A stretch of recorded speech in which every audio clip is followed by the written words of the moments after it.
హల్లెలూయా, హల్లెలూయా. అందరికి ఒకసారి బిగ్గరగా చెప్దాం, హల్లెలూయా, హల్లెలూయా. దేవుని నామానికి మహిమ కలుగునుగాక. ప్రభునందు ప్రియమైనటువంటి దేవుని బిడ్డలారా, కూడి వచ్చిన మీకు అందరికీ కూడా ప్రభు అయిన యేసుక్రీస్తు నామములో శుభాభివందనాలు తెలియజేస్తూ ఉన్నాను. దేవుడు మనకిచ్చినటువంటి ఒక అమూల్యమైనటువంటి సమయమును బట్టి దేవాది దేవునికే సమస్త మహిమ ఘనత ప్రభావములు కలుగునుగాక. హల్లెలూయా. ప్రభునందు ప్రియమైనటువంటి దేవుని బిడ్డలారా, మనమందరము కూడా నూతనమైన సంవత్సరంలోనికి అడుగుపెట్టి ఉన్నాము. అడుగుపెట్టి 5 దినములు గడిచిపోతూ వస్తూ ఉంది. అయితే గడిచినటువంటి పాత సంవత్సరంలో అనేకమైనటువంటి వాగ్దానాలు మనం మనుషుల ఎదుట, దేవుని ఎదుట మరి ముఖ్యముగా చేసుకొని ఉంటాం. ప్రతి ఒక్కరము కూడా చిన్న పెద్ద తేడా లేకుండా ఈ సంవత్సరమైనా నేను ఈ రీతిగా ఉంటాను, ఈ సంవత్సరమైనా నేను ఈ రీతిగా నా యొక్క జీవితాన్ని ప్రారంభిస్తాను, అనవసరమైనటువంటి విషయాలను నా జీవితం నుండి నేను తొలగించుకుంటాను, దుష్టమైనటువంటి స్నేహాల నుండి నేను వేరుగా ఉంటానని అనేకమైనటువంటి వాగ్దానాలతో గడిచిన సంవత్సరమే మనం ప్రారంభించి ఉన్నాం. అయినప్పటికీ కూడా సంవత్సరం గడిచిపోయింది, కానీ వాగ్దానము చేసినటువంటి మనలో ఎటువంటి మార్పు లేకుండానే 2023వ సంవత్సరం అంతా కూడా గడిచిపోయింది. మరలా నూతనమైన సంవత్సరంలో అడుగు పెట్టేటప్పుడు మనందరం అనుకొని ఉండాం, అయ్యో గత సంవత్సరంలో నేను చేసిన ఏ వాగ్దానమును కూడా నేను పాటించలేదే, ఏ వాగ్దానమును బట్టి కూడా నేను దేవునిలో స్థిరముగా నిలవబడలేకపోయానే, నా ఆత్మీయ జీవితాన్ని నేను కట్టుకోలేకపోయానే అని మనమందరము కూడా మరలా ఆలోచించవలసినటువంటి పరిస్థితుల్లోనే ఉంటూ ఉన్నాం. అయితే ప్రభునందు ప్రియమైనటువంటి దేవుని బిడ్డలారా, ఈ సంవత్సరమైనా దేవునికి దగ్గరగా మన ఆత్మీయ జీవితాలను కట్టుకుంటూ, మన యొక్క ఆత్మీయ జీవితాలకి ఆటంకాలుగా ఉన్నటువంటి ప్రతి విధమైనటువంటి చేదైన వేరులను మన జీవితాల నుండి తొలగించుకుంటూ, మనమందరము కూడా మన యొక్క స్థితిగతులను మార్చినటువంటి దేవుని యందు విశ్వాసము, నమ్మకము నుంచి ముందుకు కొనసాగటానికి పరిశుద్ధాత్మ దేవుడు మనకు సహాయము చేయునుగాక. దేవునికి స్తోత్రం, హల్లెలూయా. అయితే ప్రభునందు ప్రియమైనటువంటి దేవుని బిడ్డలారా, ఈ సమయంలో కొద్ది నిమిషాలు పరిశుద్ధ గ్రంథములో నుండి కొన్ని మాటలను మనం ధ్యానం చేసుకుందాం. ఫిలిప్పీలకు రాసినటువంటి పత్రిక 2వ అధ్యాయము 25వ వచనము నుండి 30 వచనముల వరకు గనుక మనం చదివినట్లుగైతే, మరియు నా సహోదరుడును జత పనివాడును నా తోడి యోధుడును నా దూతయు మీ దూతయు నా అవసరమునకు ఉపచరించిన వాడునైనా ఎపఫ్రోదీతును మీ యొద్దకు పంపుట అగత్యమని అనుకొంటిని. దేవునికి స్తోత్రం. ఇక్కడ పరిశుద్ధ గ్రంథంలో వాక్యమును గనక మనం పరిశీలన చేసినట్లుగైతే, అపోస్తలుడైనటువంటి పౌలు గారి ద్వారా దేవుని యొక్క సువార్తను విని యేసుక్రీస్తు ప్రభువును రక్షకునిగా అంగీకరించి సంఘములో విశ్వాసిగా చేర్చబడి అనేక సంవత్సరములుగా దేవుని వాక్యములో బలపరచబడుతూ సంఘములో సేవకునికి సహకారులుగా ఉన్నటువంటి అనేక మందిని మనం పరిశుద్ధ గ్రంథంలో చూస్తాం. అపోస్తలుడైన పౌలు దమస్కు నడి రోడ్డు మీద ప్రభు చేత పట్టబడి బలమైనటువంటి పరిచర్యను కొనసాగించాడు. బలమైనటువంటి సేవకులను ప్రభువులో తన పని కొరకు ఆయన స్థిరపరిచినట్లుగా మనం చూస్తాం. అయితే ప్రభునందు ప్రియమైనటువంటి దేవుని బిడ్డలారా, ఈ యొక్క ఫిలిప్పీలకు రాసినటువంటి పత్రిక కూడా అపోస్తలుడైనటువంటి పౌలు గారు రాసినటువంటి పత్రికయే. క్రొత్త నిబంధనలో 27 పుస్తకములతో కూడినటువంటి ఒక క్రొత్త నిబంధనను గనక మనం చూసినట్లుగైతే అపోస్తలుడైనటువంటి పౌలు రాసిన పత్రికలే ఎక్కువగా మనకు కనిపిస్తాయి. అయితే ఈయన ద్వారా రక్షించబడి పౌలు గారి యొక్క పరిచర్యలో కొనసాగుతున్నటువంటి ఒక వ్యక్తిని ఈ సమయంలో మీకు పరిచయం చేయాలని, ఆయన యొక్క పరిచర్య విధానము ద్వారా, ఆయన యొక్క ఆత్మీయ జీవితము ద్వారా మన ఆత్మీయ స్థితిగతులను బలపరుచుకోవాలని ఈ యొక్క సమయంలో మనము ఆలోచన చేసినట్లుగైతే, ఇక్కడ ఒక వ్యక్తిని గురించి అపోస్తలుడైనటువంటి పౌలు ఈ మాటలు చెప్తూ ఉంటూ ఉన్నారు. ఆయన పేరు ఎపఫ్రోదీతు. ఆయన పేరు ఎపఫ్రోదీతు. అపోస్తలుడైనటువంటి పౌలు గారు 2వ మిషనరీ ప్రయాణములో ఈ యొక్క ఫిలిప్పీ సంఘాన్ని ఆయన స్థాపించినట్లుగా చరిత్ర చెబుతూ ఉంది. అయితే ఆ యొక్క ఫిలిప్పీ సంఘములో ఒక విశ్వాసిగా ఉన్నటువంటి ఈయన పౌలు గారి పరిచర్య ద్వారా ఇంకనూ బలపరచబడి పౌలు గారితో కూడా జత పనివాడుగా తన పరిచర్యను ప్రారంభించినట్లుగా మనకు కనిపిస్తూ ఉంది. అయితే ఈ యొక్క ఎపఫ్రోదీతు అన్నటువంటి మాటకు సౌందర్యవంతుడు అనే అర్థము. ఎపఫ్రోదీతు అనే మాటకు సౌందర్యవంతుడు. ఎపఫ్రోదీతును చూసి తన తల్లి ఎంతగానో ఆనందముతో ఈ పేరును తనకు పెట్టి ఉండవచ్చు. బాల్యము నుండే తను ఎంతో సౌందర్యవంతుడిగా ఉన్నాడని పరిశుద్ధ గ్రంథంలో వ్రాయబడి ఉంది. మోషే పుట్టినప్పుడు కూడా తన తల్లిదండ్రులు మోషే అందగాడిగా సౌందర్యవంతుడిగా ఉండటము చూశారని బైబిల్ గ్రంథం సెలవిస్తూ ఉంది. అయితే ప్రభునందు ప్రియమైనటువంటి దేవుని బిడ్డలారా, సౌందర్యం అనేది బాహ్యం యొక్క శరీరానికి మాత్రమే సౌందర్యం కాదు, కానీ దేవుని వాక్యం సెలవిస్తూ ఉంది, అందం మోసకరం, సౌందర్యం వ్యర్థం. యెహోవా యందు ఎవరైతే భయభక్తులు కలిగి జీవిస్తారో వారు మాత్రమే కొనియాడబడతారు, అంటే వాడబడతారు, ఘనపరచబడతారని దేవుని వాక్యం సెలవిస్తూ ఉంది. అయితే ప్రభువునందు ప్రియమైనటువంటి దేవుని బిడ్డలారా, ఈ యొక్క ఎపఫ్రోదీతును గురించి పౌలు గారు సాక్ష్యం ఇస్తూ ఉన్నారు. తన ద్వారా రక్షించబడి తన ద్వారా ప్రభు సేవలో తనతో పాటు ఉన్నటువంటి ఒక వ్యక్తిని గురించి పౌలు గారి మాటలు చెప్తూ ఉన్నారు. నిన్ను గురించి దేవుడు చెప్పాలి, నిన్ను గురించి నీ సేవకుడు ఒక మంచి సాక్ష్యాన్ని ఇవ్వగలిగే స్థితిలో నీ ఆత్మీయ జీవితాన్ని నువ్వు కట్టుకోవాలి. నీ ఆత్మీయ జీవితంలో నువ్వు అభివృద్ధి చెందే వ్యక్తిగా ఉండాలి. ఈ యొక్క ఎపఫ్రోదీతు అనబడినటువంటి యొక్క యవనస్తుని గురించి పౌలు గారు ఈ రీతిగా చెప్తూ ఉన్నారు. ఏమనంటే, ఈయన నా సహోదరుడు. దేవునికి స్తోత్రం, హల్లెలూయా. పౌలు గారు ఈ యొక్క ఎపఫ్రోదీతుని గురించి ఏమని చెప్తూ ఉన్నారంటే, ఈయన నాకు సహోదరుడు. సహోదరుడని ఎవరికి చెప్తాం మనం? ఒకే తల్లి గర్భములో పుట్టినటువంటి ఇద్దరు వ్యక్తులు సహోదరులుగా ఉంటారు. మనమందరము కూడా భారతీయులుగా ఉంటూ మనందరం కూడా చదువుకుంటున్న పిల్లలకు బాగా తెలుసు, జెండా వందనం చేసేటప్పుడు మనం ఒక ప్రతిజ్ఞ చేస్తాం, భారతదేశం నా మాతృభూమి, భారతీయులందరూ నా సహోదరులు. ఒక దేశంలో పుట్టిన ప్రతి ఒక్కరు కూడా సహోదరి సహోదరులుగా పిలువబడుతూ ఉన్నారు.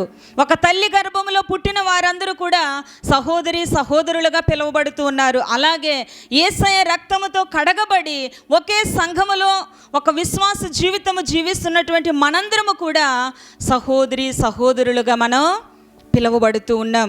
ఒక రోజున యేసయ్య ఒక ఇంటిలో కూర్చొని ఉండేటప్పుడు యేసయ్య కోసం తన తల్లి తన సహోదరు వచ్చి వెలుపట ఆయన కోసం ఎదురు చూస్తూ ఉన్నటువంటి సందర్భంలో ఆయన శిష్యులు వచ్చి, ప్రభువా, మీ తల్లి మీ సహోదరి బయట నీ కొరకు ఎదురు చూస్తూ ఉన్నారని చెప్పేటప్పుడు ప్రభు ఒక మాట చెప్తారు, నా తల్లి ఎవరు, నా సహోదరి ఎవరు?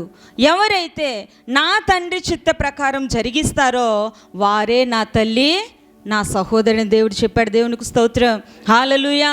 ఎవరైతే దేవుని చిత్తానుసారముగా బ్రతుకుతారో, ఎవరైతే దేవుని యొక్క చిత్తాన్ని భూమి మీద జరిగిస్తారో వారే దేవునికి సహోదరిగా, తల్లిగా, తండ్రిగా ఉండగలుగుతారు. దేవునికి స్తోత్రం. ప్రభువునందు ప్రియమైనటువంటి దేవుని బిడ్డలారా, ఈ మాటలు వింటున్నటువంటి మనము ఆలోచన చేసినట్లుగైతే ఎపఫ్రోదీతుని గురించి పౌలు గారు చెప్తూ ఉన్నారు, ఈయన నాకు సహోదరుడుగా ఉంటూ ఉన్నాడు. వారిరువురి యొక్క తల్లిదండ్రులు ఒకటి కాదు, ఒకే తల్లి గర్భంలో వారు పుట్టలేదు, కానీ తన పరిచర్య ద్వారా రక్షించబడి తన యొక్క ఆత్మీయ జీవితంలో నాయకుడిగా ఉంటూ నడిపించబడుతున్నటువంటి పౌలుకి ఎపఫ్రోదీతు ఒక సహోదరుడుగా తనతో కూడా ఏకమైనటువంటి సహచరులుగా ఉన్నటువంటి స్థితిలోనికి ఎపఫ్రోదీతు వెళ్ళాడు. దేవునికి స్తోత్రం, హల్లెలూయా. ప్రభువునందు ప్రియమైనటువంటి దేవుని బిడ్డలారా, ఈ సమయంలో మనం ఆలోచన చేసినట్లయితే సేవకునితో ఒక మంచి సంబంధాన్ని కలిగినటువంటి వ్యక్తిగా ఎపఫ్రోదీతును మనం చూస్తూ ఉన్నాం. నిన్ను గురించి నీ సేవకుడు ఆ రీతిగా చెప్పగలగాలి, ఇదిగో ఈమె నిజముగానే నా కుమార్తె, ఇదిగో ఈయన నిజముగానే నా సహోదరుడు, నా కుమారుడు అని నిన్ను గురించి నీ ఆత్మీయ సేవకుడు నిన్ను గురించి సాక్ష్యం ఇచ్చే స్థితిలో నువ్వు సంఘములో జీవించవలసి ఉంది. దేవునికి స్తోత్రం, హల్లెలూయా. ప్రభువునందు ప్రియమైనటువంటి దేవుని బిడ్డలారా, యేసుక్రీస్తు ప్రభు వారిని గురించి కూడా పరిశుద్ధాత్మ దేవుడు చెప్తాడు, ఇదిగో ఈయన నా ప్రియ కుమారుడు. తండ్రి అయినటువంటి దేవుడు యేసుక్రీస్తుని గురించి ఒక సాక్ష్యాన్ని చెప్పగలుగుతూ ఉన్నారు.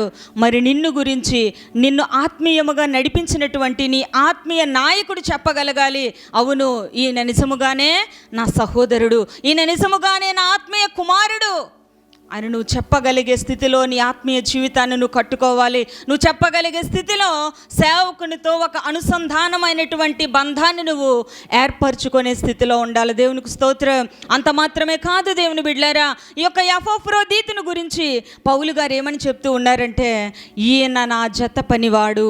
దేవునికి స్తోత్రం. హల్లెలూయా. పౌలు గారి వ్యక్తిని గురించి ఏమని చెప్తూ ఉన్నాడంటే, నా జత పనివాడు. ఆయన ద్వారా రక్షించబడి, ఆయన ద్వారా సువార్తను విని, ఆయన ద్వారా సంఘములో స్థిరపరచబడినటువంటి ఈయన కేవలము ఆదివారం శుక్రవారం వచ్చిపోయినటువంటి ఒక విశ్వాసలాగా ఎపఫ్రోదీతు సంఘములో లేడు. కేవలము రోడ్డు మీద కనబడితే వందనాలు అయ్యగారు, వందనాలు అమ్మగారు అని చెప్పినటువంటి విశ్వాస స్థానంలో ఎపఫ్రోదీతు లేడు. ఎలా ఉన్నాడంట? నా జత పనివాడు. హల్లెలూయా. ఒక సేవకునితో కలిసి దేవుని పనిలో కొనసాగుతున్నటువంటి వ్యక్తి, ఒక సేవకునితో కలిసి ఆత్మల భారము కలిగినటువంటి వ్యక్తి, తన సేవకునితో కలిసి నశించిపోతున్న ఆత్మల కొరకు పోరాటము చేసినటువంటి వ్యక్తిగా ఎపఫ్రోదీతు మనకు కనిపిస్తూ ఉన్నాడు. దేవునికి స్తోత్రం. హల్లెలూయా. ఎంతమంది నిన్ను ఆత్మీయముగా నడిపించినటువంటి నీ సంఘ సేవకునితో కలిసి దేవుని పనిలో పాలిపంపులు పొందుతూ ఉన్నారు. నీ సేవకుని దర్శనముతో కలిసి ఎంతమంది నశించిపోతున్నటువంటి ఆత్మల కొరకు పని చేసే స్థితిలో ఉన్నారు. దేవునికి స్తోత్రం. ఎపఫ్రోదీతును గనక మనం ఆలోచన చేస్తే కేవలం వచ్చి వెళ్ళిపోయినటువంటి ఒక విశ్వాసిలా లేడు. సంఘములో సేవకునితో అంటుకట్టబడి, సేవకుని యొక్క భారమును కలిగి, సేవకునితో పాటు కూడా నశించిపోతున్న ఆత్మల కొరకు ఆయనతో కూడా జత పనివాడుగా ఉంటూ ఉన్నాడు. దేవునికి స్తోత్రం. హల్లెలూయా. ప్రభువునందు ప్రియమైనటువంటి దేవుని బిడ్డలారా, సేవకునితో పని చేయటం అంటే అది ఆసామాసి విషయము కాదు. సేవకులతో వెళ్ళేటప్పుడు సమయానికి భోజనం ఉండదు, సమయానికి నిద్ర ఉండదు, సమయానికి ఎటువంటి సదుపాయాలు కూడా నీ జీవితంలో నువ్వు అలవాటు లేనటువంటి పరిస్థితుల్లోనికి వెళ్ళవలసినటువంటి పరిస్థితులు ఉంటాయి. సభలకు వెళ్ళేటప్పుడు, సువార్త సేవకు వెళ్ళేటప్పుడు, మీటింగ్స్కి వెళ్ళేటప్పుడు నువ్వు అనుకున్నట్టుగా సువార్త పని అనేది సదుపాయాలతో కూడినటువంటిది కాదు. నువ్వు అనుకున్నంత హాయిగా దేవుని పని అనేది జరగటం లేదు. దేవుని బిడ్డలారా, ఆకలితో, ప్రయాసతో, నిద్ర లేనటువంటి పరిస్థితులు, కనీసం సదుపాయాలు లేనటువంటి జీవన విధానాన్ని కొనసాగిస్తున్నటువంటి నీ సేవకునితో కలిసి ఆత్మల భారముతో నువ్వు పని చేయగలిగినటువంటి ఒక విశ్వాసగా జీవించగలుగుతూ ఉన్నావా? దేవునికి స్తోత్రం. హల్లెలూయా. చాలామంది అనుకుంటారు, చాలామంది మాతో మీటింగ్స్కి వచ్చేటప్పుడు, సువార్తలకు వచ్చేటప్పుడు, అయ్యగారితో వెళ్తే మనకు భోజనాలు ఉండవు, అయ్యగారితో వెళ్తే మనకు నిద్ర ఉండదని చాలామంది మా దగ్గరికి రాకముందే తినేసి వచ్చినటువంటి వారు కూడా ఉన్నారు. ఎందుకంటే వీళ్ళతో వెళ్తే సమయానికి ఫుడ్ ఉండదు, సమయానికి బెడ్ ఉండదు. ఎందుకంటే ఆత్మల సంపాదనయే. దేవునికి స్తోత్రం. యేసుక్రీస్తు ప్రభు వారికి తన శిష్యులు అడుగుతూ ఉన్నారు, ప్రభువా నీ కొరకు మేము ఆహారం తేవటానికి వెళ్ళాం కదా, నువ్వు ఎక్కడికి వెళ్ళిపోయాయంటే, మీకు తెలియనటువంటి ఆహారం నాకు వేరొకటి కలదు. దేవునికి స్తోత్రం. హల్లెలూయా. ప్రభునందు ప్రియమైనటువంటి దేవుని బిడ్డలారా, దేవుని పనిలో కొనసాగాలన్నటువంటి విశ్వాసము కలిగిన నీవు ఈ లోకానుసారమైనటువంటి సుఖ సౌఖ్యాల గురించి నువ్వు ఆలోచన చేయవలసినటువంటి పని లేనటువంటి స్థితిలోని ఆత్మీయ జీవితాన్ని నువ్వు కట్టుకోవాలి. హల్లెలూయా. ప్రభునందు ప్రియమైనటువంటి దేవుని బిడ్డలారా, చాలామంది సేవకులతో కలిసి షికార్లు చేయటానికి, సేవకులతో కలిసి బిర్యానీలు తినటానికి, సేవకులతో కలిసి ముసలమ్మ ముచ్చట్లు ఆడటానికి, కారుల్లో తిరగటానికి, ఇది కాదు పరిచర్య అంటే. ఎపఫ్రోదీతు పౌలు గారితో ఎలా ఉన్నాడంట? నా జత పనివాడు ఎపఫ్రోదీతు అని చెప్పుకోగలుగుతూ ఉన్నారు. పరిశుద్ధాత్మ దేవుడు బైబిల్ గ్రంథంలో రాయించగలిగాడంటే ఆయన ఎంత ఉన్నతమైనటువంటి పని తన సేవకునితో కలిసి చేయగలిగాడు. తన కుటుంబాన్ని విడిచిపెట్టి, తన యొక్క గృహాన్ని విడిచిపెట్టి, తనకున్న పనిపాట్లను విడిచిపెట్టి అయ్యగారు ఎక్కడికి వెళ్తే అక్కడికి. దేవునికి స్తోత్రం. హల్లెలూయా. నా గట్టి మీద చేయి వేసిన వాడు వెనుక తట్టు చూడకూడదు. దేవునికి స్తోత్రం. హల్లెలూయా. నా జత పనివాడు పౌలు గారితో కలిసి ఈయన పని చేస్తూ ఉన్నాడు. చాలా సంఘాల్లో గనుక మనం చూసినట్లుగైతే సేవకుని ప్రమేయం లేకుండా సువార్తలు ప్రకటించినటువంటి విశ్వాసులు ఉన్నారు. సేవకుని ప్రమేయం లేకుండా కూడికలు ఏర్పాటు చేసినటువంటి విశ్వాసులు ఉన్నారు. నేటి దినాల్లో మనం చూసినట్లుగైతే కానీ ఎపఫ్రోదీతు తన సేవకునితో కలిసి దేవుని పని చేసేవాడిగా ఉన్నాడు. దేవునికి స్తోత్రం, హల్లెలూయా. కాబట్టి ప్రభువునందు ప్రియమైనటువంటి దేవుని బిడ్డలారా, నీ సేవకునితో కలిసి నువ్వు పని చేసే అనుభవాన్ని నువ్వు కలిగి ఉన్నావా? నీ సేవకునితో కలిసి సువార్తను ప్రకటించే అనుభవాన్ని, అట్టి దర్శనాన్ని కలిగి మనం ముందుకు కొనసాగాలి. దేవునికి స్తోత్రం, హల్లెలూయా. అంత మాత్రమే కాదు దేవుని బిడ్డలారా, ఈయన పౌలు గారి ఒక సహోదరుడుగా ఉంటూ ఉన్నాడు. ఒక జత పనివాడుగా తనతో పాటు కష్టమైన సుఖమైన ఎన్ని అవాంతరాలు ఎదురైనా, ఎన్ని నిందలు వచ్చినా, అవమానాలు వచ్చినా, సేవలో పూలదండల కన్నా రాళ్ళు దెబ్బలే ఎక్కువగా ఉంటాయి. పొగిడేవారి కన్నా తిట్టేవారే ఎక్కువ. వాటన్నిటిని కూడా ప్రక్కన పెట్టి తన సేవకునితో పాటు కూడా నిందలను, అవమానాలను భరించుకుంటూ, కలిమిలేమిలను ఆయన యొక్క విశ్వాసాన్ని స్థిరపరుచుకుంటూ ఎపఫ్రోదీతు సేవలో ముందు కొనసాగుతున్నాడు. దేవునికి స్తోత్రం, హల్లెలూయా. ప్రభునందు ప్రియమైనటువంటి దేవుని బిడ్డలారా, అంత మాత్రమే కాదు కానీ ఈయన గురించి పౌలు గారు ఏమని చెప్తూ ఉన్నారంటే, ఈయన నా తోటి యోధుడు. దేవునికి స్తోత్రం. ఈ యొక్క ఎపఫ్రోదీతుని గురించి పౌలు గారు ఏమని చెప్తూ ఉన్నారు? ఈయన ఒక యోధుడు. యోధుడు అంటే సైనికుడని చెప్పొచ్చు. పోరాటము చేసినటువంటి వ్యక్తి, సామర్థ్యము కలిగినటువంటి వ్యక్తి. ఏ విషయంలో యోధులుగా ఉంటూ ఉన్నాం? ఎపఫ్రోదీతు అయితే పరిచర్య విషయంలో యోధుడుగా ఉంటూ ఉన్నాడు. ప్రార్థించే విషయంలో యోధుడుగా ఉన్నాడు. సత్యము కొరకు మాట్లాడే విషయంలో యోధుడుగా ఉన్నాడు. సువార్తను ప్రకటించే విషయంలో యోధుడుగా ఉంటూ ఉన్నాడు. దేవునికి స్తోత్రం. ప్రభునందు ప్రియమైనటువంటి దేవుని బిడ్డలారా, ఆత్మీయ జీవితంలో కొనసాగుతున్నటువంటి నీవు ఏ విషయంలో నువ్వు యోధుడుగా, యోధురాలుగా సంఘములో నీ జీవితాన్ని కొనసాగిస్తూ ఉన్నావు? సంవత్సరాల తరబడి మందిరమునకు వచ్చినా ప్రార్థన చేయలేనటువంటి పరిస్థితి, సంవత్సరాల తరబడి దేవుని సంఘములో వాక్యాలు వింటున్న మార్తా మరియల గురించి కానీ, లాజరు గురించి కూడా తెలియకపోయినటువంటి పరిస్థితులు. ఈ యొక్క ఎపఫ్రోదీతు అయితే ఒక మంచి యోధుడు అని పౌలు గారు ఆయన గురించి సాక్ష్యమిస్తూ ఉన్నారు. ఏ విషయంలో యోధుడు అంటే కత్తి పట్టుకొని పోరాటం చేయటానికి కాదు, బాంబులు పట్టుకొని యుద్ధాలు చేయటానికి కాదు. సంఘములో పరిచర్య విషయంలో ఒక యోధుడుగా ఉన్నాడు. ప్రార్థించే విషయంలో ఒక యోధుడుగా ఉన్నాడు. పరిచర్య చేసే విషయంలో ఒక యోధుడుగా ఉన్నాడు.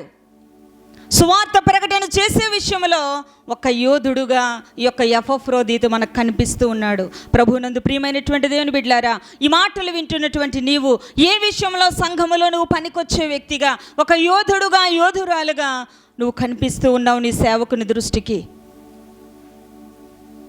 ప్రార్థనా జీవితాన్ని కలిగి ఉన్నావా? వాక్యపు జ్ఞానాన్ని కలిగి ఉన్నావా? నశించిపోయిన ఆత్మల పట్ల భారాన్ని నువ్వు కలిగి ఉన్నావా అని ఆలోచన చేస్తే సంవత్సరములు గతించిపోతూ ఉన్నాయి, కానీ మన ఆత్మీయ జీవితంలో మార్పు లేనటువంటి పరిస్థితులు. మన శరీరాన్ని మార్పు చేసుకోవడానికి అనేకమైనటువంటి ప్రయత్నాలు చేస్తూ ఉన్నాం. ఇంటిని మార్పు చేసుకొని అలంకరించుకోవడానికి అనేకమైనటువంటి ధనాన్ని వెచ్చిస్తూ ఉన్నాం, పనులు జరిగిస్తూ ఉంటూ ఉన్నాం. కానీ నీ ఆత్మీయ జీవితాన్ని మార్పు చేసుకోవటానికి ఈ నూతన సంవత్సరంలోనైనా ఇకనైనా దేవునికి దగ్గరగా, సేవకునితో మంచి సాక్ష్యాన్ని కలిగిన వ్యక్తిగా, తోటి విశ్వాసితో ఒక మంచి సాక్ష్యాన్ని కలిగిన వ్యక్తిగా నేను సంఘములో జీవిస్తానని ఏ రోజైనా దేవుని ఎదుట నువ్వు వాగ్దానం చేసి ఆ వాగ్దానం ప్రకారంగా నీ ఆత్మీయ జీవితాన్ని కట్టుకోగలుగుతున్నావా అని ఆలోచన చేస్తే సంవత్సరాలు గతించిపోతున్నా కూడా ఎటువంటి మార్పు లేదు. సంవత్సరాలు మారుతున్నప్పటికీ కూడా నీ ఆత్మీయ స్థితి ఆ రీతిగానే కొనసాగుతూ ఉంది. కాబట్టి ప్రభునందు ప్రియమైనటువంటి దేవుని బిడ్డలారా, సంఘములో నువ్వు ఒక యోధుడుగా, యోధురాలుగా ఉండాలని ప్రభు కోరుకుంటూ ఉన్నాడు. దేవునికి స్తోత్రం. అంత మాత్రమే కాదు దేవుని బిడ్డలారా, ఈ యొక్క ఎపఫ్రోదీతుని గురించి పౌలు గారు ఏమని చెప్తూ ఉన్నారంటే, ఈయన మీ దూత. హల్లెలూయా. ఏమని చెప్తూ ఉన్నారు? దూత. దేవుడు తన ప్రజలతో మాట్లాడినటువంటి అనేకమైన సందర్భాల్లో దేవుని యొక్క దూతలను ప్రజల యొద్దకు పంపించి వర్తమానాన్ని పంపించేవాడు. యేసుక్రీస్తు ప్రభు వారి యొక్క లోకానికి నరావతారిగా రాకమునుపు కన్య అయినటువంటి మరియ దగ్గరకు గాబ్రియేలు దూతను పంపించి వర్తమానాన్ని ఆయన పంపించాడు. జకర్యాను మందిరములో దర్శించటానికి ఆయన ఒక దూతను పంపించాడు. దేవునికి స్తోత్రం, హల్లెలూయా. అంటే ఒక దూత అంటే సమాచారాన్ని పంపించినటువంటి వ్యక్తి, సమాచారాన్ని తీసుకెళ్ళినటువంటి వ్యక్తి, ఒక మెసెంజర్. దేవునికి స్తోత్రం, హల్లెలూయా. ఈ యొక్క ఎపఫ్రోదీతు సంఘములో ఎలా ఉన్నాడంటే ఒక వార్తాహరుడు, సమాచారాన్ని తీసుకెళ్ళినటువంటి ఒక వ్యక్తిగా సంఘములో ఈయన పనిచేస్తూ ఉన్నాడు. ప్రభునందు ప్రియమైనటువంటి దేవుని బిడ్డలారా, యేసుక్రీస్తు ప్రభు వారు కూడా ఈ లోకానికి ఒక వార్తాహరుడుగా ఈ యొక్క లోకానికి వచ్చాడు. తండ్రి తనకు అప్పగించినటువంటి ఒక వార్తను ఈ యొక్క లోకానికైనా మోసుకొని వచ్చాడు. హల్లెలూయా. సకల మానవాళిని పాపము నుండి విడిపించటానికి, సర్వ మానవాళి కొరకు వధించబడిన గొర్రెపిల్లగా యొక్క లోకములో బలవటానికి ఆయన ఒక సువర్తమానాన్ని పట్టుకొని యొక్క లోకానికి వచ్చాడు. దేవునికి స్తోత్రం, హల్లెలూయా. ప్రభునందు ప్రియమైనటువంటి దేవుని బిడ్డలారా, ఈ యొక్క ఎపఫ్రోదీతు కూడా సేవకుని పట్ల, సంఘం పట్ల ఒక దూతగా తన యొక్క పరిచర్యను కొనసాగిస్తూ ఉన్నాడు. ప్రభునందు ప్రియమైనటువంటి దేవుని బిడ్డలారా, చాలాసార్లు సేవకులకి ప్రార్థన అవసరతలు తెలియపరచమని చెప్పేటప్పుడు కూడా చెప్పకపోయినటువంటి వ్యక్తులు ఉన్నారు. నీ ప్రక్కన ఉన్నటువంటి విశ్వాసం యొక్క పరిస్థితి బాగోలేకపోయినా, వారు అనారోగ్యంతో ఉన్నా, వారి సమస్యలతో ఉన్నా, వారిని గురించినటువంటి సమాచారం నీ సంఘ కాపరికి నువ్వు తెలియజేయలేనటువంటి పరిస్థితులు.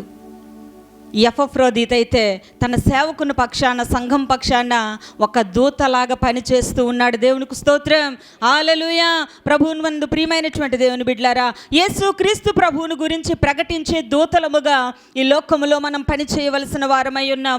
ఆయన మనకు అప్పగించినటువంటి పని, సర్వలోకానికి వెళ్ళి మీరు సువార్తను ప్రకటించండి, వర్తమానాన్ని తీసుకువెళ్ళటమే మన పని. ఎపఫ్రోదీతు కూడా ఒక దూత, ఇదిగో మీ దూత అని చెప్తూ ఉన్నారు. ఎంతమంది యేసుక్రీస్తు ప్రభు వారిని గురించినటువంటి సువర్తమానాన్ని ప్రజల యొద్దకు మనం తీసుకొని వెళ్ళగలుగుతూ ఉన్నాం? ఎంతమంది యేసయ్యను గురించినటువంటి సువార్తను మనం ప్రకటించగలిగే వారిగా ఉంటూ ఉన్నాం? మనం ఆలోచన చేసినట్లుగైతే ఈ యొక్క ఎపఫ్రోదీతు పౌలు గారి పరిచర్యలో ఒక దూతగా పనిచేస్తూ ఉన్నాడు. ఏ సమాచారాన్నైనా, అది కష్టమైన, నష్టమైన పంపించాలంటే దానికి నమ్మకత్వము కూడా కావాలి. ఎవరితో పడితే వారితో సమాచారాన్ని పంపించకూడదు. లేనిది ఉన్నట్టు, ఉన్నది లేనట్టు చెప్పే వార్తాహరులు కూడా లేకపోలేదు. ఒక వార్తను సేవకుని ద్వారా తీసుకువెళ్ళి అందించాలంటే దానికి నమ్మకము కూడా కావాలి. దేవునికి స్తోత్రం, హల్లెలూయా.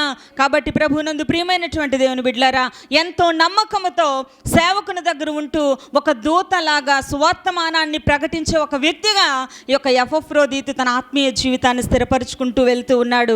అయితే ప్రభువునందు ప్రియమైనటువంటి దేవుని బిడ్డలారా, యేసుక్రీస్తు ప్రభు వారు కూడా ఒక దూతగా ఈ యొక్క లోకానికి వచ్చి అనేక మందికి రక్షణ వార్తను ఆయన ప్రకటించాడు.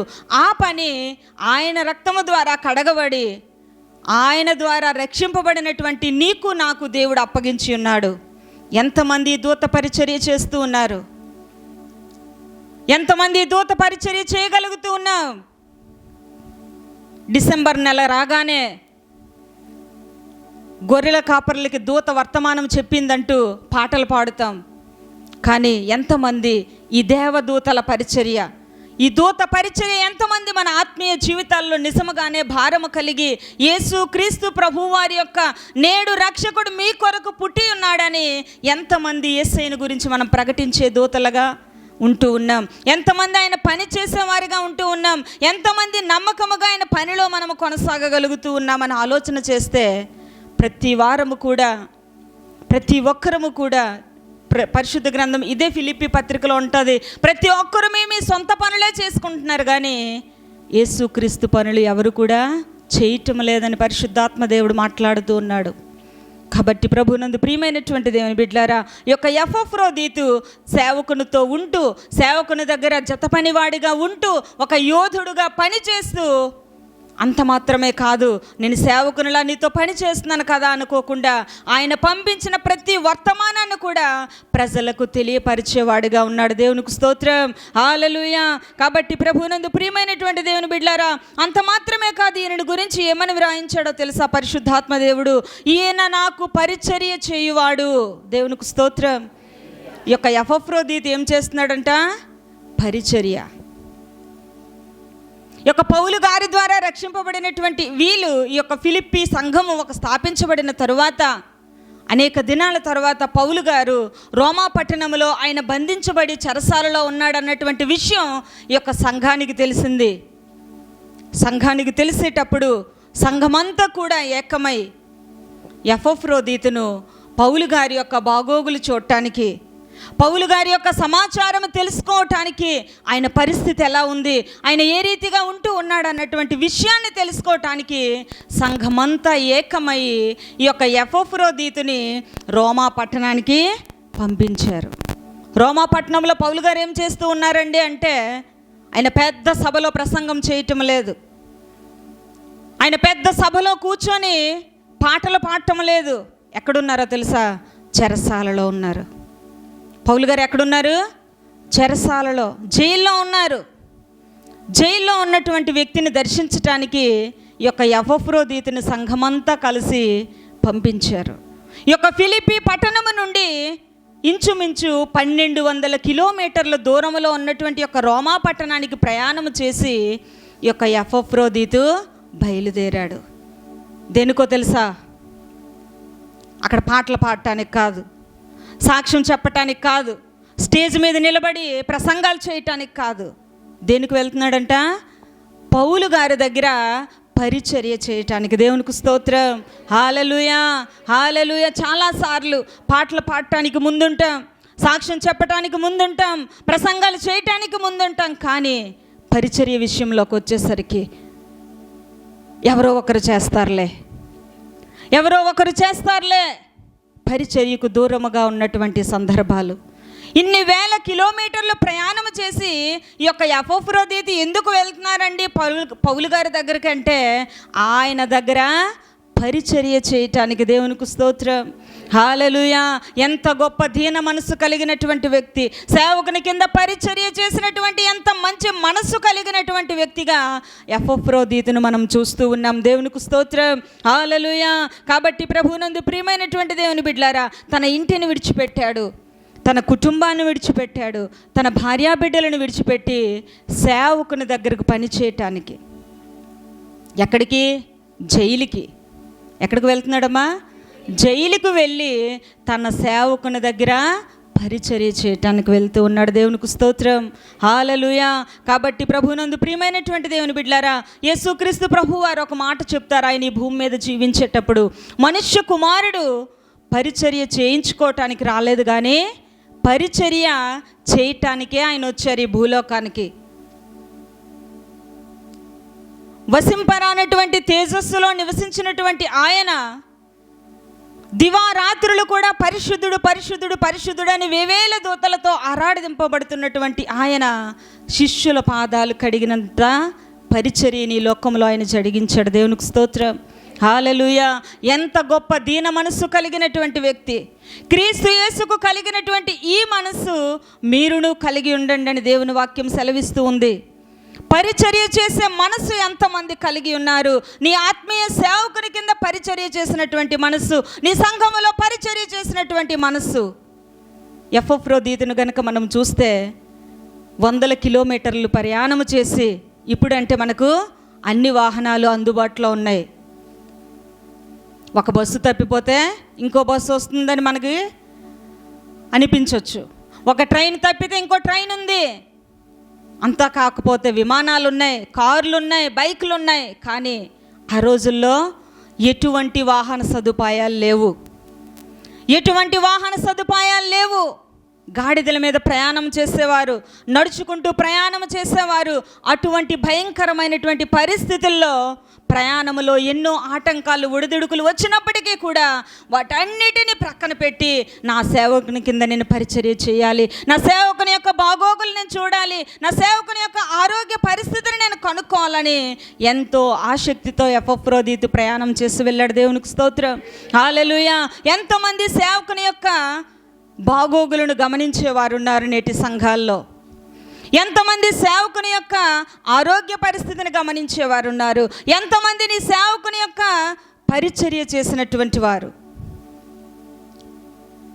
చాలామంది పరిచర్య చేసుకోవటానికే ఇష్టపడతాం తప్ప పరిచర్య చేయటానికి ఎవరు కూడా ముందుకు రాము.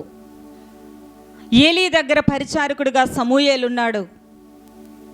ఏలియా దగ్గర పరిచారకుడుగా ధనవంతుడైనటువంటి ఎలీషా ఉన్నాడు.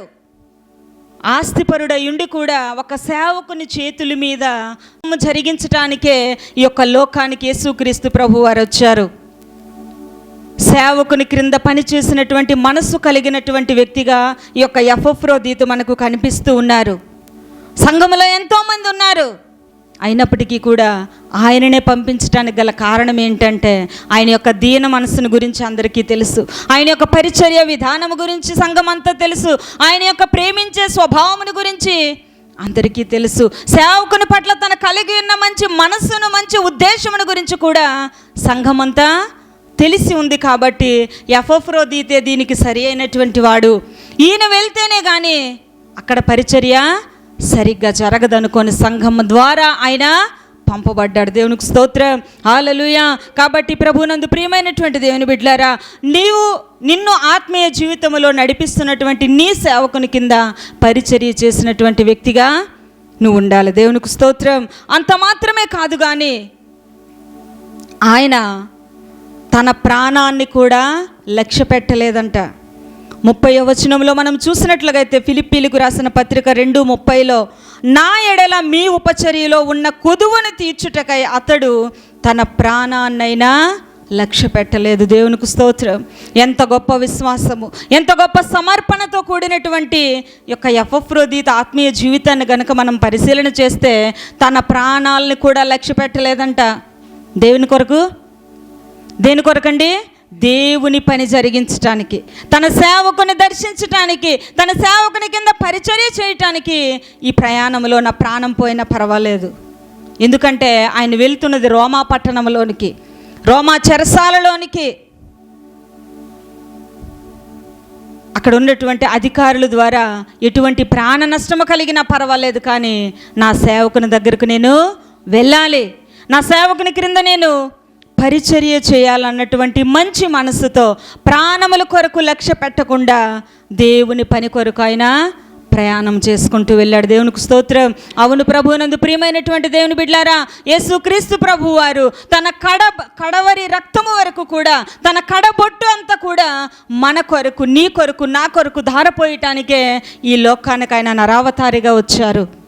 ఆయన పుట్టింది మరణించటానికే, ఆయన మరణించింది తిరిగి లేవటానికే. ఆయన తిరిగి లేచి పరలోక రాజ్యానికి వెళ్ళింది మరలా నిన్ను నన్ను తీసుకువెళ్ళటానికైనా రెండవసారి రావటానికి. దేవునికి స్తోత్రం, హల్లెలూయా. ప్రభువునందు ప్రియమైనటువంటి దేవుని బిడ్డలారా, ఎంతమంది దేవుని వాక్యం సెలవిస్తూ ఉంది, నా నిమిత్తము ఎవరైతే వారి ప్రాణాలని పోగొట్టుకుంటారో వాటిని మరలా ఏం చేస్తారంట? దక్కించుకుంటారు. హల్లెలూయా. దేవుని కొరకు ఎవరైతే ప్రాణాలను పణముగా పెడతారో, ఎవరైతే హతసాక్షులుగా ఆయన సిలువలో, ఆయన సేవలో ప్రాణాలను అర్పిస్తారో దాన్ని మరలా వారు దక్కించుకుంటారంట. హల్లెలూయా. ప్రభువునందు ప్రియమైనటువంటి దేవుని బిడ్డలారా, ఎంతోమంది హతసాక్షుల రక్తము ఈ యొక్క నేలలో చిందించబడింది. ఈ రోజున నీవు నేను ఈ రీతిగా పరిశుద్ధ గ్రంథాన్ని పట్టుకొని చదువుతున్నామంటే, దేవుని మందిరములో ఇంత చక్కగా దేవుని ఆరాధించగలుగుతూ ఉన్నామంటే దీని వెనుక ఎంతోమంది మిషనరీలు వారి కుటుంబాలను, వారి యొక్క బిడ్డలను, వారి సొంత ఊర్లను విడిచిపెట్టి దేవుని కొరకు ప్రయాసపడి ఆ యొక్క ప్రయాసలో వారి ప్రాణాలను కూడా లక్ష్య పెట్టకుండా, వారి ప్రాణాలని కూడా దేవుని కొరకు సమర్పించినటువంటి పరిస్థితులు. దేవునికి స్తోత్రం. ప్రభువునందు ప్రియమైనటువంటి దేవుని బిడ్డలారా, యేసుక్రీస్తు ప్రభు వారి శిష్యులు కూడా ఆయన కొరకు వారి ప్రాణాలను అర్పించారు, హతసాక్షులుగా వారు జీవించారు. ఎందుకు అంటే దేవుని పని కొరకు, దేవుని రాజ్య వ్యాప్తి కొరకు. ఈ యొక్క ఎపఫ్రోదీతు కూడా పౌలు గారి దగ్గరికి వెళ్ళటానికి తన ప్రాణాలను కూడా లక్ష్య పెట్టకుండా ఆయన ప్రయాణం చేశాడు. ప్రయాణం చేసి వెళ్ళిన తరువాత అక్కడ ఆయనకి వాతావరణం పరిస్థితులు అనుకూలించక అక్కడ ఆయన అనారోగ్యానికి గురయ్యాడు. పౌలు గారిని కలుసుకున్న తర్వాత ఈ యొక్క ఎపఫ్రోదీతు తన అనారోగ్య కారణముగా అక్కడ అనేక దినములు కూడా బాధపడినటువంటి పరిస్థితులు. అయ్యో, నా కుటుంబాన్ని విడిచిపెట్టుకొని, నా యొక్క సమస్తాన్ని విడిచిపెట్టుకొని అనవసరంగా ఇక్కడికి వచ్చి నా ఆరోగ్యం పాడు చేసుకున్నానని ఏ రోజు కూడా తను బాధపడలేదు, ఏ రోజు కూడా దేవుని మీద సనగలేదు. అయితే ప్రభునందు ప్రియమైనటువంటి దేవుని బిడ్డలారా, అంత మాత్రమే కాదు కానీ ఈయన ధనం విషయంలో కూడా నమ్మకమైన వాడంట. దేవునికి స్తోత్రం. ఈ యొక్క ఎపఫ్రోదీతు ఏ విషయంలో నమ్మకమైన వాడంట? ధనం విషయంలో. ధనం విషయంలో నమ్మకముగా వ్యవహరించాడు. ఎందుకంటే సంఘస్థులందరూ ఏం చేశారో తెలుసా? విలువైనటువంటి కానుకలు, అయ్యగారికి ఏటేటి అవసరమో తినటానికి వస్తువులు, కానుకలు పంపించి ఈ యొక్క ఎపఫ్రోదీతు చేత పంపించారు రోమా పట్టణానికి. ఎందుకు అంటే ఆయన నమ్మకమైన వాడు గనుక మనం ఇచ్చినవన్నీ కూడా యథార్థంగా అక్కడికి తీసుకువెళ్తాడని సంఘమంతా నమ్మింది. కాబట్టే ఎపఫ్రోదీతు చేతికి వారు అమూల్యమైన కానుకలన్నీ ఇచ్చి పంపించారు. ధనం విషయంలో నమ్మకముగా ఉండాలి. నీకు ఇవ్వబడినటువంటి ఆరోగ్యం విషయంలో, నీకు ఇవ్వబడినటువంటి తలాంతుల విషయంలో, నీకు ఇచ్చినటువంటి సమస్తమైనటువంటి నీకు ఇచ్చిన సమయం విషయంలో కూడా నమ్మకముగా ఉండాలి. హల్లెలూయా, హల్లెలూయా. అంతము వరకు కూడా నమ్మకముగా ఉండమని దేవుని వాక్యం సెలవిస్తూ ఉంది. సంఘస్థులందరూ కానుకలు ఇచ్చారు. ఏమో మార్గ మధ్యంలో ఈ నెటేని పట్టుకొని వెళ్ళిపోతారు అన్నటువంటి భయం వారికి లేదు. ఎందుకంటే ఈయన చాలా నమ్మకస్తుడుగా సంఘములో ఎదుగుతూ ఉన్నాడు. మోషే నా ఇల్లంతటిలో నమ్మకమైన వాడని దేవుని వాక్యం సెలవిస్తూ ఉంటూ ఉంది. కాబట్టి ప్రభునందు ప్రియమైనటువంటి దేవుని బిడ్డలారా, చాలాసార్లు కొంతమంది విశ్వాసులు ఏం చేస్తారో తెలుసా? అయ్యా మా కొరకు ప్రార్థన చేయండి, మా కుటుంబం కొరకు ప్రార్థన చేయండి అని వారికి కొంతమంది కానుకలు ఇస్తూ ఉంటారు విశ్వాసుల చేతికి. వాటిని కొంతమంది ఏం చేస్తూ ఉంటారంటే దేవుని మందిరానికి తీసుకురాకుండా వాటిని తినేసినటువంటి భక్తులు కూడా లేకపోలేదు. నువ్వు కొంచెములో నమ్మకముగా ఉంటే ఉన్నతమైన వాటి మీద దేవుడు నిన్ను నియమిస్తాడు. దేవునికి స్తోత్రం, హల్లెలూయా. ప్రభువునందు ప్రియమైనటువంటి దేవుని బిడ్డలారా, దేవుడు నీకు అప్పగించినటువంటి పనిలో నువ్వు నమ్మకముగా ఉండాలి. సంఘమంతా ఏకమై వారు అమూల్యమైన కానుకలిచ్చి ధనాన్నిచ్చి ఎపఫ్రోదీతుని ఎందుకు పౌలు గారి దగ్గరికి పంపించారంటే ఆయన నమ్మకమైనటువంటి పరిచారకుడుగా ఉంటూ ఉన్నాడు. దేవునికి స్తోత్రం, హల్లెలూయా. పౌలు గారు చెప్తూ ఉన్నారు, ఇదిగో మీరు ఇచ్చినటువంటి కానుకలన్నీ కూడా ఎపఫ్రోదీతు నా యొద్దకు తీసుకొచ్చాడు. మీరు ఇచ్చిన వస్తువులన్నీ కూడా ఆయన నా దగ్గరకు నమ్మకముగా తీసుకొచ్చాడు. దేవునికి స్తోత్రం, హల్లెలూయా. ప్రభువునందు ప్రియమైనటువంటి దేవుని బిడ్డలారా, దేవుడు నీకు ఇచ్చినటువంటి ధనం విషయంలో, నీకు ఇచ్చినటువంటి ఆరోగ్యం విషయంలో, నీకు ఇవ్వబడినటువంటి సమయం విషయంలో, నీకు ఇచ్చిన ఆయుష్ విషయంలో కూడా దేవుని ఎదుట నువ్వు నమ్మకత్వాన్ని కలిగి ఉండాలి. దేవునికి స్తోత్రం, హల్లెలూయా. కాబట్టి ప్రభువునందు ప్రియమైనటువంటి దేవుని బిడ్డలారా, అంత మాత్రమే కాదు కానీ ఈయన దేవుని పని కొరకు తన ప్రాణాలను కూడా అర్పించడానికి ముందుకు వెళ్ళినటువంటి గొప్ప వ్యక్తిగా మనకు కనిపిస్తుంది ఉంటూ ఉన్నాడు. అనారోగ్యం పాలైనప్పటికీ కూడా చాలామంది పరిచర్యకని ముందుకొచ్చి, దేవుడు పిలుస్తున్నాడని ముందుకొచ్చి, సేవలో సమస్యలు రాగానే, సేవలో లోటుపాట్లు రాగానే, సేవలో నిందలు రాగానే, సేవలో అవమానములు రాగానే సేవను విడిచిపెట్టినటువంటి వారు అనేకులను మనం చూస్తూ ఉంటూ ఉన్నాం. పరిచర్యను వదిలేసిన వారిని అనేకులను చూస్తూ ఉన్నాం. నా కుటుంబం ఒప్పుకోవట్లేదనో, నా భర్త ఒప్పుకోవట్లేదనో, నా భార్య ఒప్పుకోవట్లేదనో, నా బిడ్డలు నాకు సహకరించట్లేదనో, నా అవసరతలు తీర్చబడటం లేదనో, దేవుడు నన్ను ఆశీర్వదించటం లేదనో పరిచర్య నుండి వెనక్కి వెళ్ళిపోయినటువంటి వారు ఉన్నారు. ఇన్ని వందల కిలోమీటర్లు ప్రయాణం చేసి అక్కడికి వెళ్ళిన తర్వాత అనారోగ్యానికి గురైనప్పటికీ కూడా నేను వచ్చిన పనిని నేను జరిగించుకొనే వెళ్తాను. దేవునికి స్తోత్రం, హల్లెలూయా. నా సేవకుని దగ్గర నేను పరిచర్య చేశానని వెళ్తానని గొప్ప తీర్మానంతో వెళ్ళాడు. అనేక దినాలు పౌలు గారి దగ్గర ఉండి ఈ యొక్క బైబిల్ గ్రంథంలో వ్రాయబడినటువంటి యొక్క ఫిలిప్పీ పత్రిక పౌలు గారి చేత వ్రాయించుకొని అక్కడి నుండి అది పట్టుకొని సంఘానికి ఆయన తీసుకొచ్చాడు. ఎంత నమ్మకమైనటువంటి వ్యక్తి. దేవునికి స్తోత్రం, హల్లెలూయా. కాబట్టి ప్రభువునందు ప్రియమైనటువంటి దేవుని బిడ్డలారా, పౌలు గారి ద్వారా వ్రాయబడినటువంటి మాటలు సంఘానికి ఆయన తెలియపరిచాడు, సంఘం దగ్గరకు ఆయన తీసుకొని వచ్చాడు. దేవుడు కూడా మనకు జీవ గ్రంథాన్ని ఇచ్చాడు. ఆయన యేసుక్రీస్తు ప్రభు వారి యొక్క మాటలను ఈ లోకానికి ప్రకటించవలసినటువంటి బాధ్యత నీ మీద నా మీద అది మోపబడి ఉంది. కాబట్టి ఈ యొక్క ఎపఫ్రోదీతు వలె సంఘములో నమ్మకముగా ఉంటూ, సేవకునితో జత పనివారుగా ఉంటూ, ఒక నమ్మకమైన పరిచారకులుగా మనమందరము కూడా ఈ యొక్క నూతనమైన సంవత్సరంలో మన ఆత్మీయ జీవితాలను నమ్మకముగా దేవునిలో కొనసాగించుకుంటూ, ఆయన కృపలో మనం స్థిరపడుతూ ముందు కొనసాగుదాం. అందరూ కూడా తలలు వంచి కళ్ళు మూసుకున్నట్లుగైతే ప్రార్థన చేసుకుందాం.